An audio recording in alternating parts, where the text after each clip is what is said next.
savez, à tous nos téléspectateurs de partout au monde, nous sommes de retour avec ce premier numéro de l'an 2024, le premier numéro de votre émission Éthique Politique. Vous savez que l'enjeu politique de l'heure nous oblige, surtout nous allons aujourd'hui échanger avec un analyste politique, il est enseignant, à la personne de M. Daniel Boula Matondo. Il est là sur ces plateaux, nous allons échanger avec lui sur la réélection du président Félix-Antoine Tshisekedi Tshilombo. Vous savez que le président a été proclamé provisoirement par la CENU depuis le 31 décembre 2023. Alors, il lui reste que la confirmation par la Cour constitutionnelle. Alors, nous allons échanger sur sa réélection. C'est quoi les ententes de tous ceux qui lui ont élu, surtout qu'il est le président de tout le monde, il est le président de tous ceux qui lui ont élu, aussi de tous ceux qui ne l'ont pas élu. Donc nous allons échanger avec lui, il est citoyen congolais, il est analyste politique. Nous allons essayer de brosser, comprendre les ententes de la population congolaise. Qu'est-ce que la population congolaise entend à ce deuxième mandat du président Félix-Antoine Tshisekedi? Il est là sur ce plateau, M. Daniel Matondo, bonjour, bienvenue. Bonjour M. Jean et merci pour votre invitation. Je profite de l'occasion aussi pour saluer nos téléspectateurs, nos fidèles téléspectateurs, et puis profiter aussi pour leur souhaiter le vœu le meilleur pour cette nouvelle année 2024 qui a déjà commencé d'ici 3 jours passés. Voilà, nous sommes dans le cadre de l'émission Éthique Politique. Vous savez, nous voulons juste échanger sur la situation politique de l'ère dans notre pays.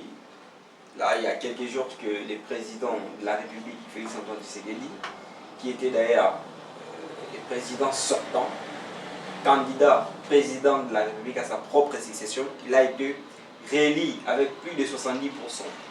Déjà, l'impression, selon vous, est-ce que ça a été, les élections étaient apaisées, ou soit il y a eu tricage, ou soit il a été massivement élu par la population congolaise?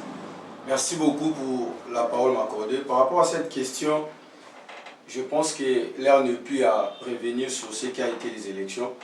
Malheureusement, que nous avons connu les élections les plus pires depuis que la RDC a été une nation.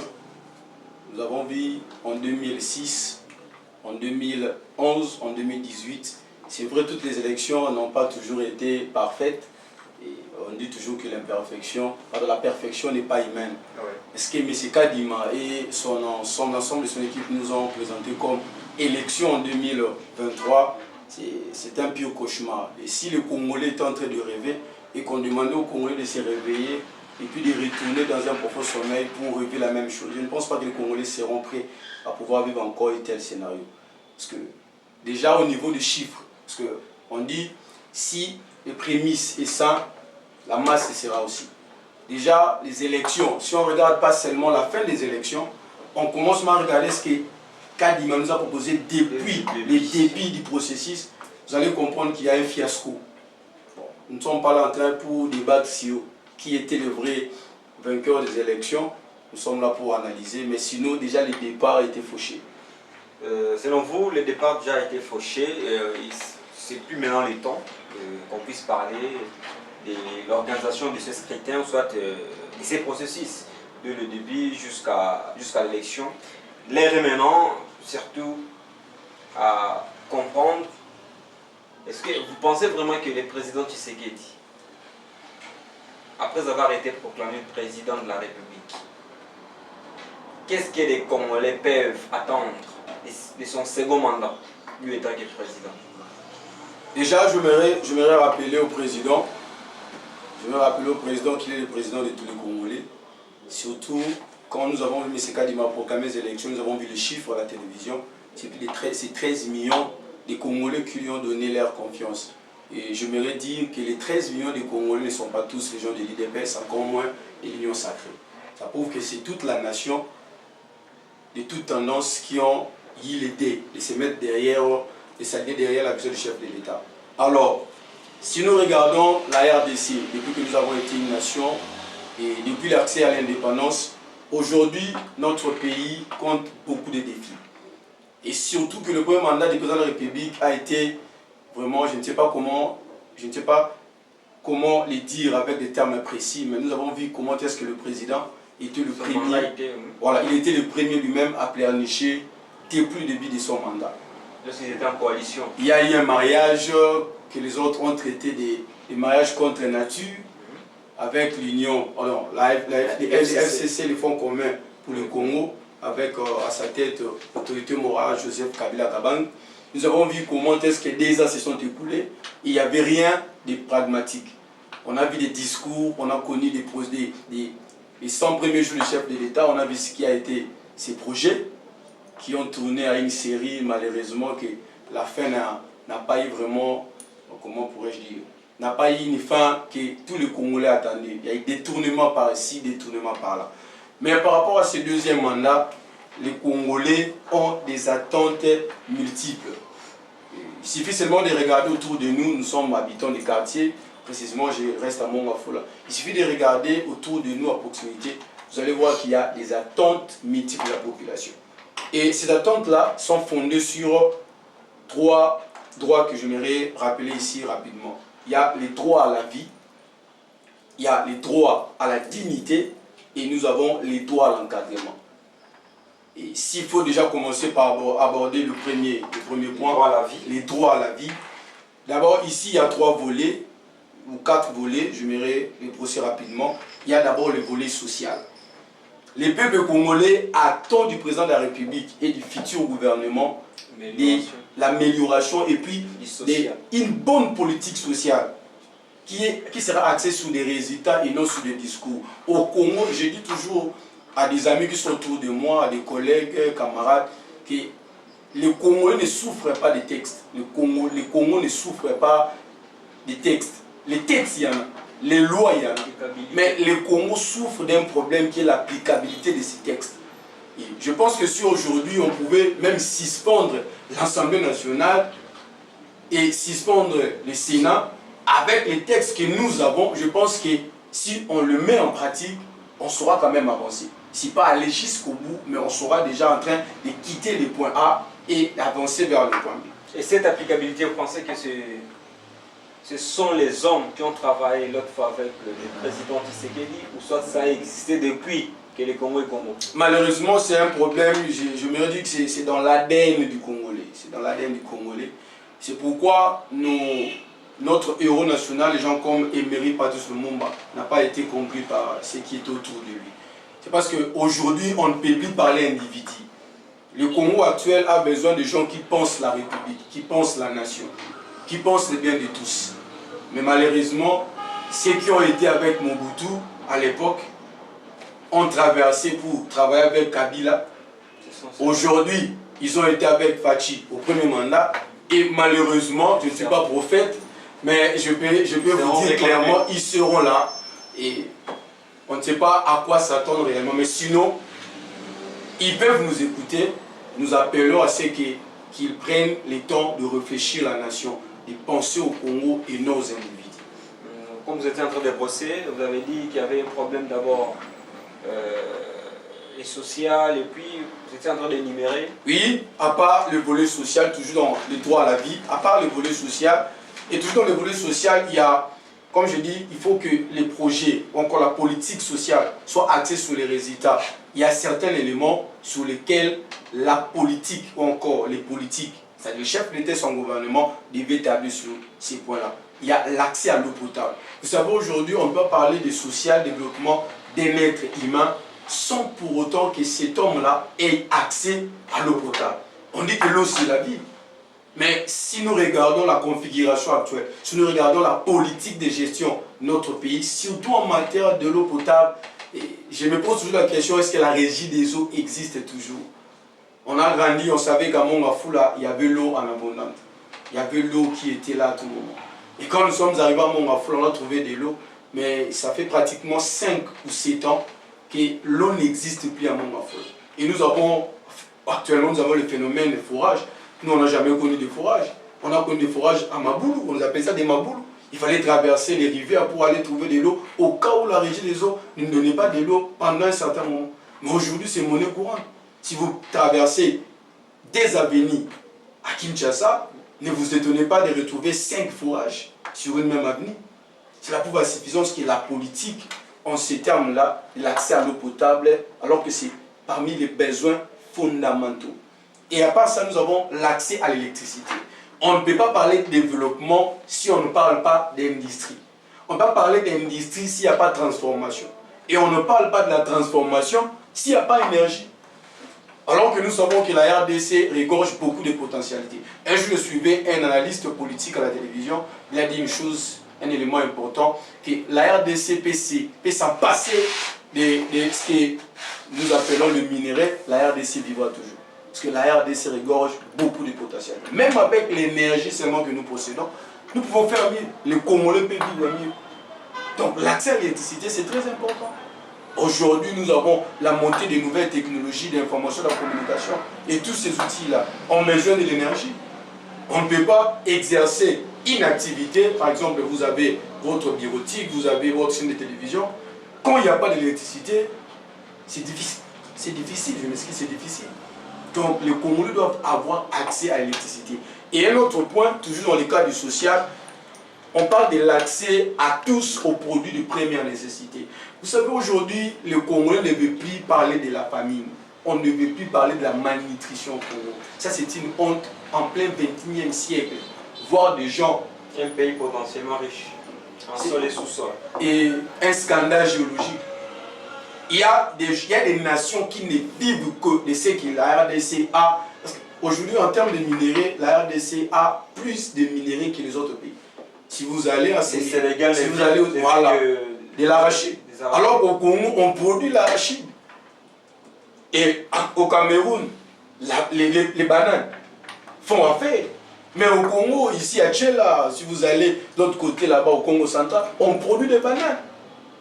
Mais le gros problème, c'est quoi? C'est que même ce qui est nécessaire pour la santé, pour la survie, le manger, le boire et le vêtement, ce sont des besoins.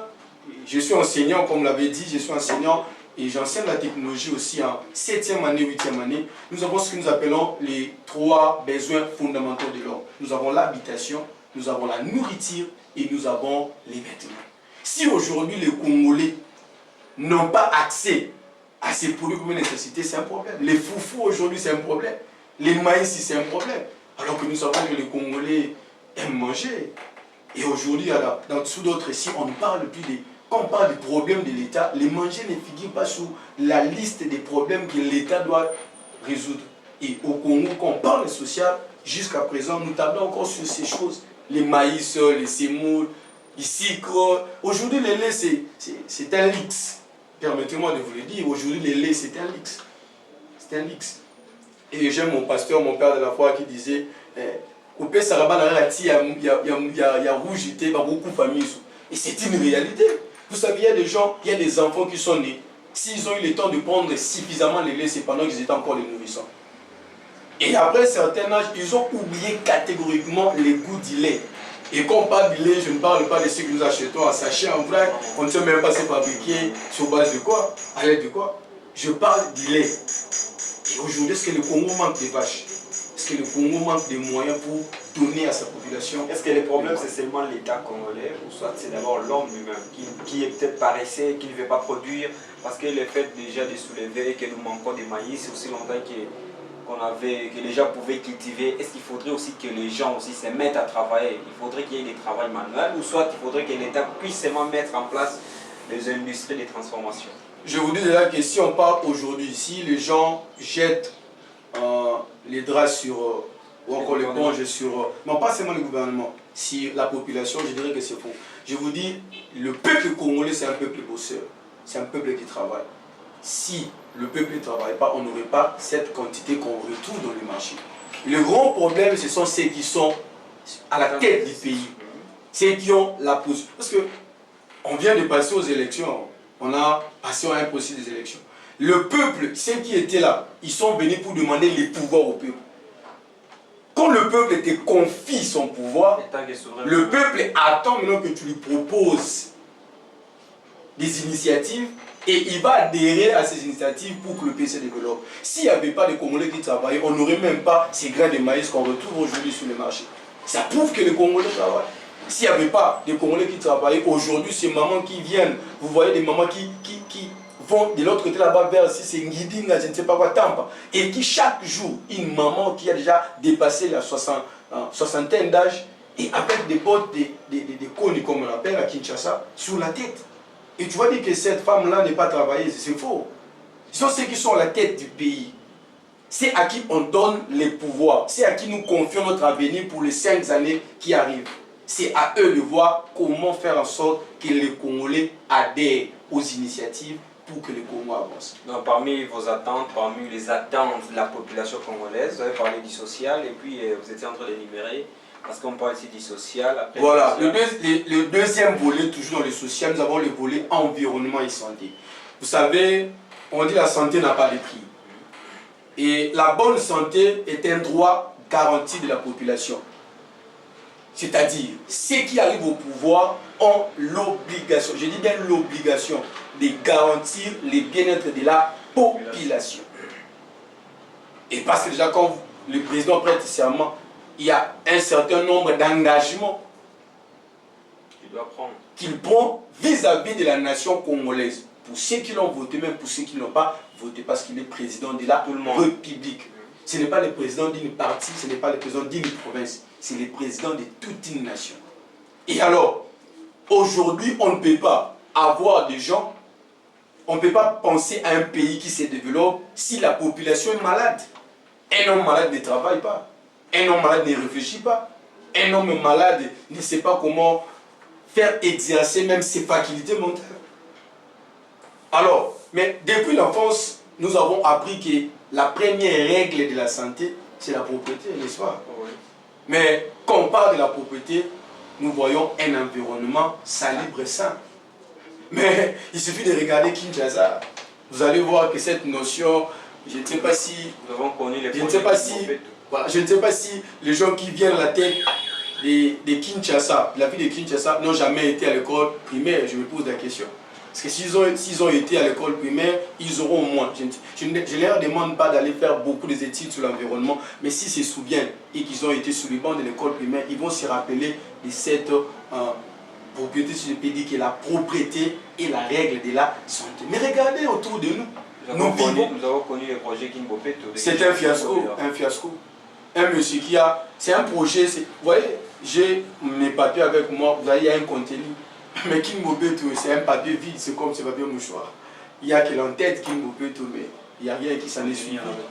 C'est un papier, c'est un projet vide.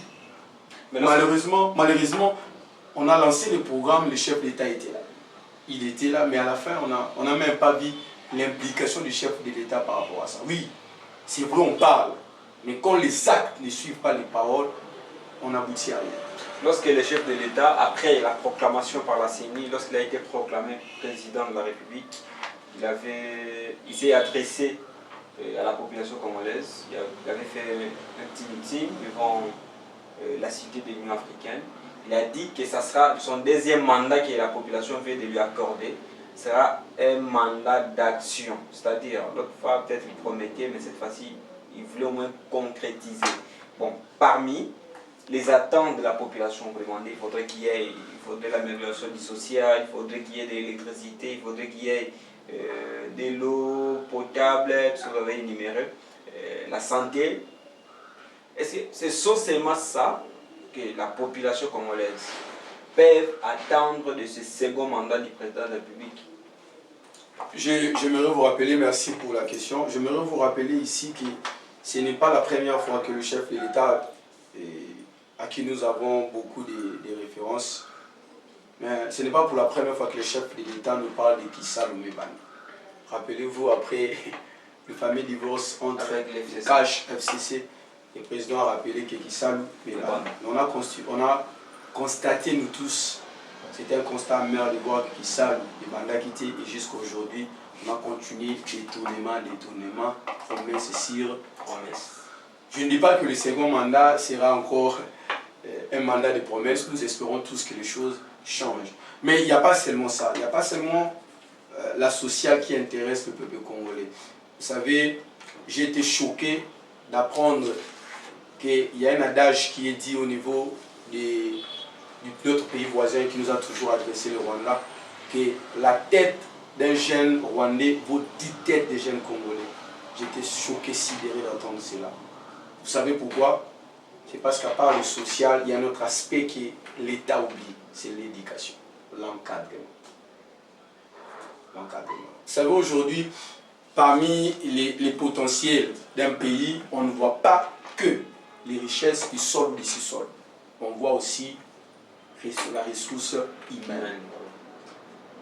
On peut avoir de l'or, mais si on n'a pas de gens qui ont la tête pour travailler l'or, l'or ne restera que or. Et d'ailleurs, vous savez, l'or, pour devenir de l'or pur que nous avons, passe par des transformations. Vous pouvez vous retrouver l'or à l'état pur, à l'état initial, vous ne saurez pas que c'est l'or si vous n'êtes pas un initié. Ça dit qu'il faut que cet or-là passe par des transformations. Et qui seront à la base de la transformation? Ce sont les hommes, les humains. Et ces humains-là, comment est-ce parce que nous ne sommes pas avec... C'est vrai, on peut être intelligent, mais l'instruction, les règles pour un domaine, ça s'apprend. Ça s'apprend. Vous étant qu'enseignant, parce que vous parlez ici d'un secteur qu'on oublie, peut-être qu'on néglige, vous parlez de l'éducation.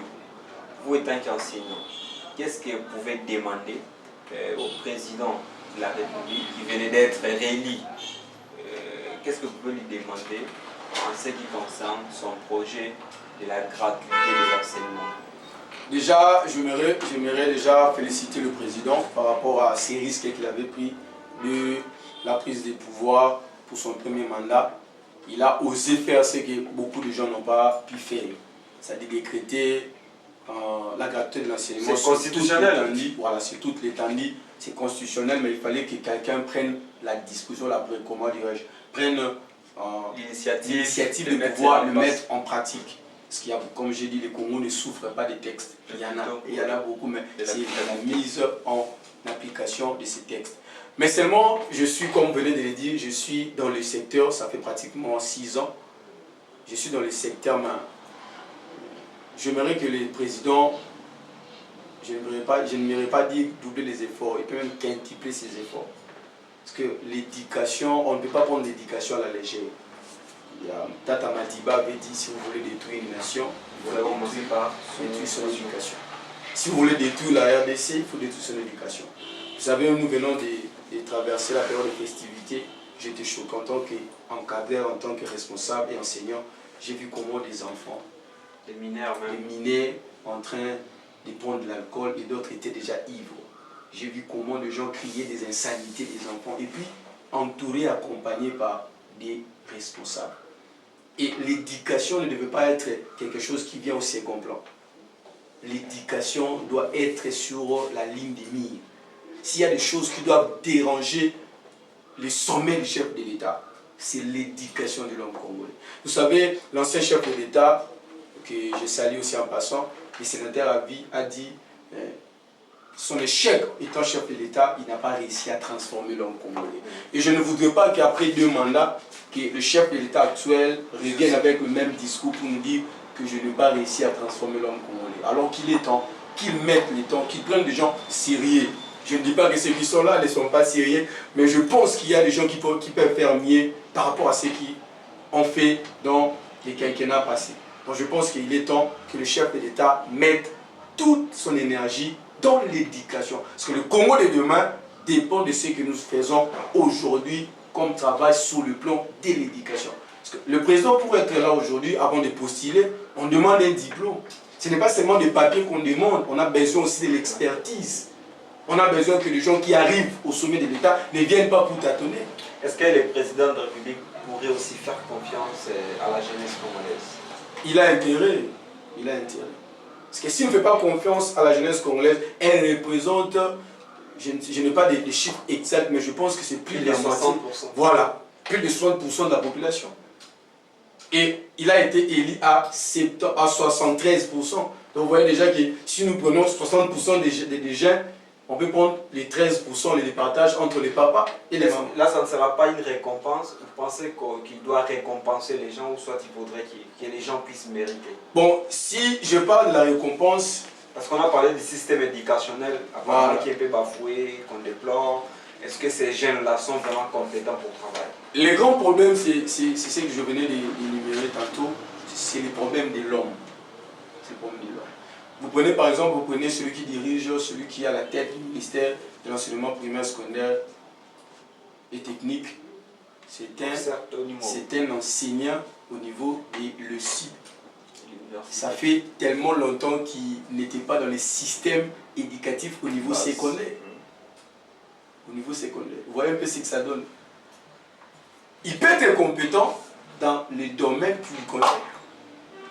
Et aujourd'hui, il y a beaucoup de gens, il y a beaucoup de jeunes qui étudient l'éducation. Si vous allez à l'UPEN, l'université pédagogique, il y a des gens qui vont, ils passent tout son temps, 5 ans passés pour étudier l'éducation. Est-ce que vous pensez qu'à ces jeunes-là, on ne peut pas leur donner confiance parce qu'ils sont jeunes? Est-ce qu'il faut récompenser? Parce que si on parle de la récompense, ces gens-là qui sont aujourd'hui, si on parle de la récompense, c'est un bénéfice pour eux et non pour ceux qui n'ont pas été aux affaires. Récompenser, mais quelqu'un qui a quand même une tête bien faite. C'est ça aussi le grand problème. Vous savez, aujourd'hui, je parlais avec un ami, il est au ministère du Mines. On parlait, je lui ai demandé, mais est-ce qu'il n'y a pas des espaces vides? Et il s'est mis à rire. Auparavant, quand il était encore à l'extérieur, il pensait que les choses s'est passé selon sa compréhension. Mais arrivé là, il a vu que la politique a pris la place sur presque toute l'étendue du territoire, dans chaque secteur, dans tous les domaines. Là où on a besoin de l'expertise, on nous envoie des listes de gens parfois qui n'ont rien à faire avec le ministère, qui n'ont rien à faire avec ce qui doit être fait dans un domaine précis. C'est ça le problème. Alors que le chef de l'État compense à ça. S'il veut sauvegarder son image, faire en sorte qu'après son mandat, que les Congolais retiennent de lui quelque chose de meilleur, c'est le temps de changer les choses. Mesdames et messieurs, nous sommes en train de chiter, comprenez que nous sommes en train d'échanger sur les différents attentes, tout ce que les Congolais attendent de ces 5 prochaines années du président qui venait d'être réélu, le président Félix Antoine Tshisekedi. Donc on parle ici des attentes, ce que les Congolais attendent de lui. Alors, comme je l'ai dit, nous sommes en train d'échanger avec M. Mato Nubula Daniel. Il est analyste politique, il est également enseignant. Monsieur Daniel, nous sommes en train d'échiquer. Est-ce que avez-vous un message particulier que vous pouvez adresser au président de la République, lui qui venait d'être réélu? Ici, là, il va prêter serment. Est-ce que vous avez un message en tant que jeune, en tant qu'enseignant, en tant qu'analyste politique à lui adresser? Merci beaucoup encore une fois pour la parole m'accordée. Président de la République, M. Félix Antoine Tshisekedi Tshilombo, d'abord, nos vives félicitations par rapport à votre réélection au niveau de la réélection au niveau de la magistrature suprême. Et nous avons voulu que les élections s'effacent et qu'après les élections, que les Congolais continuent à vaquer à leurs occupations, chose faite, malgré qu'il y a toujours des imperfections quelque part, et nous allons faire avec. Mais le message que je voudrais vous adresser en tant qu'un Congolais, en tant que fils de la nation, c'est que ce deuxième mandat, c'est un défi grand à relever pour sauvegarder votre image. Vous savez ce que les Congolais tiendront de vous, ce que vous aurez fait pendant ces 5 années qui arrivent. C'est vrai, les 5 années passées ont été teintées de beaucoup d'irrégularités, de beaucoup de faiblesses, de difficultés de part et d'autre, des guerres par-ci par-là. Mais nous voulons que vous puissiez prendre la destinée de la République. Vous savez, le peuple congolais vous ont remis la destinée de leur nation, la destinée de leur vie. Demain, tout ce qui arrivera à l'homme congolais, vous ferez partie des acteurs, soit du changement positif ou du changement négatif. C'est pourquoi, en tant que père de la nation, je vous demande de pouvoir prêter votre oreille à toutes les couches de la population. Ne voyez pas seulement ceux qui sont autour de vous, regardez aussi au-delà, comme disait dans le dessin animé Simba, au-delà de ce que vous voyez. Donc j'aimerais que vous puissiez voir au-delà de ce que vous voyez. Il y a des Congolais au-delà de ce qu'il y a dans votre cabinet. Il y a des Congolais au-delà de ce que vous avez autour de vous, dans votre famille politique, votre famille biologique et votre regroupement. Il y a beaucoup de Congolais qui s'attendent à ce que vous preniez des décisions qui feront en sorte que le Congo soit un pays vivable et que les gens soient fiers d'être Congolais et de vivre paisiblement dans leur beau et cher pays. Merci. Merci beaucoup, Monsieur Daniel Matondo, pour votre participation, surtout, mesdames et messieurs. Là, nous prenons déjà congé de vous. Nous allons prendre rendez-vous dans nos prochains numéros, toujours avec cette même ambiance. Surtout, restez scotchés, restez branchés, abonnez-vous très massivement sur la chaîne des informations contre les mésinformations qui est JC4 TV. Surtout, bonne année, les meilleurs vœux à vous tous. Que Dieu bénisse la République démocratique du Congo. À très bientôt. À très bientôt. Merci.